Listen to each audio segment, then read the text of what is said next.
اللہ رب العزت نے اپنے بندوں کے لیے اپنے محبوب صلی اللہ علیہ وسلم کو رحمت بنا کے بھیجا ہے۔ ارسل رحمت ہی نہیں، وما ارسلناک الا رحمت للعالمین۔ پھر اس رحمت کا وافر حصہ اللہ رب العزت نے اپنے محبوب صلی اللہ علیہ وسلم کے ماننے والوں کو دعاؤں کی صورت میں عطا کیا۔ فرمایا الدعاء مخ العبادہ، دعا عبادت کا مغز ہے، اور آپ کو پتہ ہے مغز جو ہے بڑا قیمتی ہوتا ہے۔ اسی طرح میرے اور آپ کے پیارے نبی صلی اللہ علیہ وسلم نے جو دعائیں سکھائی ہیں امت کو، بڑی پیاری ہیں، بڑی قیمتی ہیں۔ ایک ایک دعا اگر بندہ لے، پڑھنا شروع کرے، ایک ایک اس کا لفظ موتی ہے، موتی۔ اگر بندہ پڑھے، عمل کرے، یقین مانے، دل کے سارے غم، ساری تکالیف، ساری ٹینشن ختم ہو جاتی ہے۔ اتنی نورانیت ہے اللہ کے محبوب صلی اللہ علیہ وسلم کی دعاؤں میں۔ یہ ایک دعا ہی لے لیجئے، آپ صلی اللہ علیہ وسلم نے دعا سکھائی، فرمایا دعا کیا کرو اللہم انی اعوذ بک من الفقر، اے اللہ میں تیری پناہ میں آتا ہوں ہر طرح کے فقر سے۔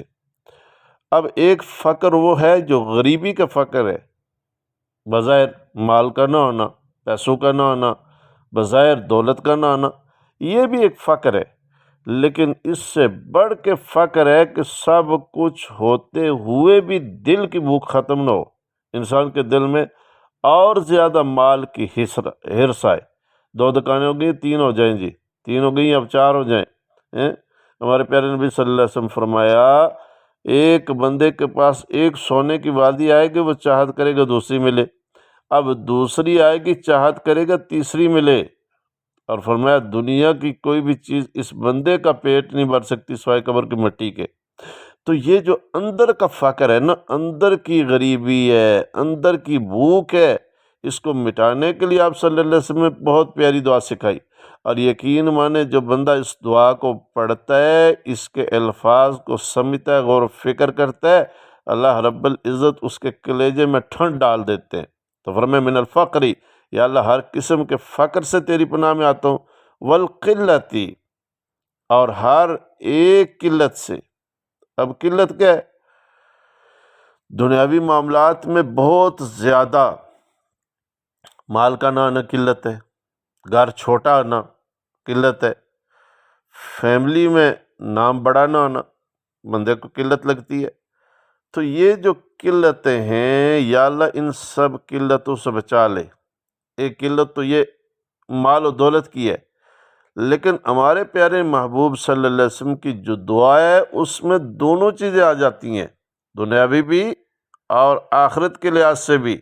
گویا بندہ مانگ رہا ہے اے اللہ دنیاوی ہر قلت سے بھی بچا، اور میرے اعمال بھی اتنے قلیل نہ ہوں کہ یا اللہ قیامت والے دن پریشانی ہو، یا اللہ اعمال بھی تھوڑے کرنے سے بچا، اعمال بھی زیادہ کرنے کی توفیق عطا فرما جو آپ کو راضی کرنے والے اعمال ہوں۔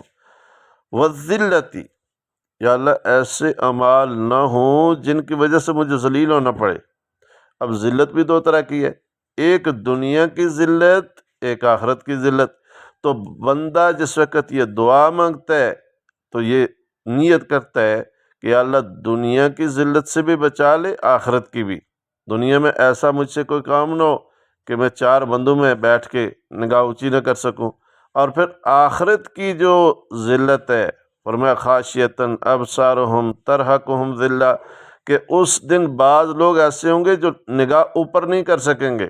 اللہ اکبر، اللہ کے سامنے اپنی نگاہ ان کی جھک جائے گی، وہ بہت بڑی ذلت ہے۔ تو گویا بندہ جس وقت دعا مانگتا ہے تو کیا کہہ رہا ہے؟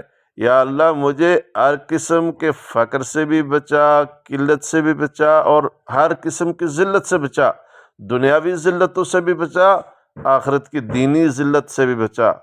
اور پھر اگلا جو حصہ ہے اس کا وہ بہت ہی اعلیٰ ہے، فرمایا وَأَعُوذُ بِكَ مِنْ أَنْ أَظْلِمَ أَوْ أُظْلَمَ، یا اللہ مجھے ایسا نہ بنا کہ میں کسی پہ ظلم کروں یا کوئی مجھ پہ ظلم کرے۔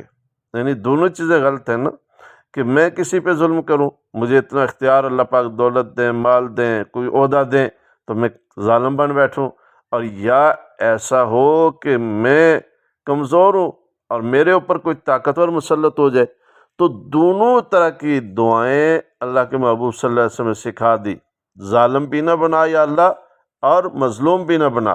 تو یہ بہت ہی جامع دعا ہے، ہمیں اپنی دعاؤں میں اس دعا کو یاد کر کے شامل کرنا چاہیے، چاہے وہ فرض نمازوں کے بعد ہو، نوافل کے بعد ہو، تہجد کے بعد ہو، سحری افطاری میں ہو، جو بھی قبولیت کے اوقات ملیں ہم اس دعا کو یاد کریں اور ان اوقات میں یہ دعا ضرور کیا